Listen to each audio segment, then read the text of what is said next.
Hello everyone, this is Diane Gould Hall again, and today I'm going to cover how to use your backgrounds, your papers that you purchase from the various different suppliers for digital scrapbooking, how to modify those papers and use shapes, etc. to kind of create whatever background that you decide you want. So of course we start every day every video with a blank canvas, and I wanted to share a couple of quick tips with you also. When it comes to your canvas, if you find that you're zoomed in too far, let me zoom in here a little bit, you can see the elevator here, you're not looking at the whole page. Remember, just go up to view, fit on screen, and then you can see your whole page in front of you. Another tip I wanted to share with you is you can make grids here down in your photo bin by coming up here and showing the grid. Now they've disappeared, and you can say show grid, and it kind of separates your items. Another tip about the photo bin that you may or may not know is you can look at more than just this one line here, because I have more in this photo bin, and instead of scrolling, I can go up here, grab the little arrow, and I can make it as big or as small as I want, and I can see both rows. So in that case, then I would go back up here and I would say fit on screen, and there you have your item fit on the screen again. So those are just a couple of little quick tips. Now, as far as backgrounds, I really enjoy working with them in all sorts of different ways. Using the opacity adjuster and making shapes of my own from paper that I like, putting one paper on top of another, moving the paper around on the background to show whatever I want. There's a lot of fun things that you can do. And a lot of times if you're creating a digital scrapbook page and you're not quite happy with it and you don't know why, I found that many times it's because I've selected the wrong background. And once I have the whole page put together, it doesn't look quite right. So then I go in and I start changing the background and fiddling with it. So let's put this page up. Let's put this background up here. Now, this is a very pretty background. And what you could do, let's say you didn't want to just see that whole piece of paper, is you could bring this torn piece of paper up here and you could drag it over like that, and then you just see a portion of that other background paper. Now, I'm not crazy about that look, but that's just that's how you would do it, and that's just an idea. So let's undo that, and you can click undo as many times as you want. Let's go back to the photo bin, and let's say, let's actually close this. I'm going to go over here to layers, and I'm going to delete layer. That deletes it from my canvas, but it doesn't delete it from down here in the photo bin. Let's say I wanted to bring this piece of paper up here. And what if, let's go back over, let's actually undo that. Let's click on that piece of paper. When you click on your items in your photo bin, they come up on your screen. That allows you to work with them in different ways. So I'm going to make sure it's a fit on screen. There's a shortcut for that. It's Control-0.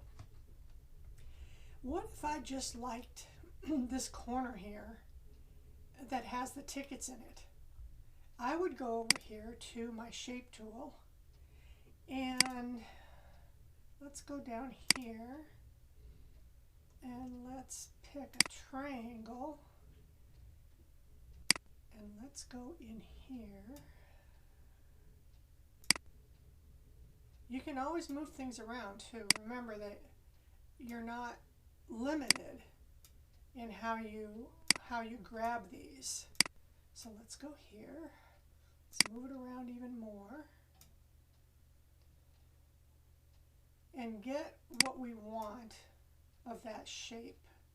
How much of that shape do you like? How much do you want? How do you want it to look? Move it down here, move it up here. And once you create something that you like, maybe not this, because I'm not crazy about this myself, but I'm going to adjust that right over there. So now we've kind of got the corner there for this shape, right there. We've got it in the corner. And maybe we want to save that because that's the only part that we want to use right now. So let's go in and select OK. And I had some feathering set on this at 41, and that's fine for now. We'll just leave it that way. Now what I would do to save just that one portion is I would go up to File, Save As. I would find the appropriate place in my digital filing system, and in this case I have mine under Scrapbooking, Paper Backgrounds, and I have a separate folder for shapes. I'm going to click on that folder, and then I can call it whatever I want. I like to keep the name of the designer, ADB Vagabond, and I'm just going to say triangle with tickets. I'm going to save this not as a PSD Photoshop. I'm going to save it as a ping because that will give it the transparent background and I'll be able to use it anywhere. So I saved it as a ping under my file for shapes, and I'll go down here to save and then say OK. Now I can go anytime I want. I can go over to my shapes and I can bring that in. When you do make a change like that, if you'll notice down here, it does change the original page that you brought in. But that's how you create your own shapes. You can use that shape tool to create whatever you want. Now, let's say I wanted to bring I didn't bring all the right colors in here, so just bear with me. I'm going to drag this up here. And now I've got this green here that's over the triangle, so let's bring it down. And now you can see you've got another color here. You could adjust the opacity on that color and make it lighter if you thought that looked better. But there's nothing under there other than the transparent. What if we put a plaid under there? It wants to simplify, that's okay. What if I put that plaid over here in layers underneath the green, and now I select the green and I adjust the opacity. Now you're going to see that green shows up underneath. You can adjust it so it pops up, or you can make it just slightly show up. But now since I'm going to select that triangle in the corner, I'm going to drag that down to the bottom. And then I'm going to take the plaid and I'm going to put that right on top. Because what this plaid is a torn page. And that can look really cute when you're doing your pages, to have a background and then have a little torn page in front of it. And that works really well. Another thing I wanted to show you about putting your items on your pages is to go up here to View and show your grid. These grid marks help you line things up. So do you think that paper, that top paper is straight? I'm not so sure it is. So let's use the corner bounding tool and adjust it so that it's straight. If you're putting something on the page and you want to make sure whatever's over here is the same over here, then use your grids. Go back up here to View, uncheck grids, and it goes away.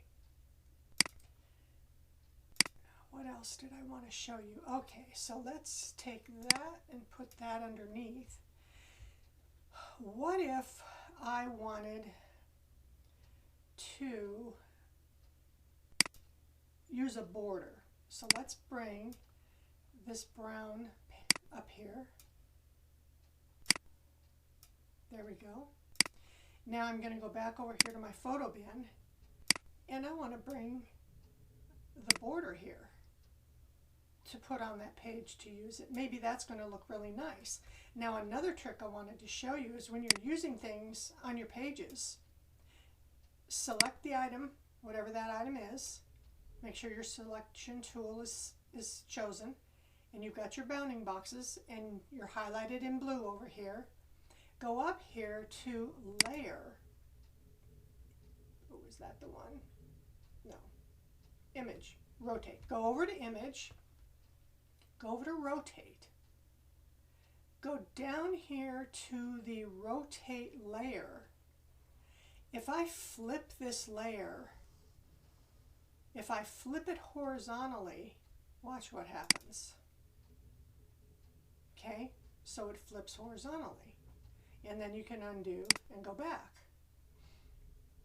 What if I wanted to duplicate that layer and put that same one over here and have it facing opposite ways but look the same? Because if I drag this over here, well, it's not going to look that way. So let's go over to here and let's right click, duplicate the layer. It asks you where you want to duplicate it. In this case, the name of the document I'm working on is untitled.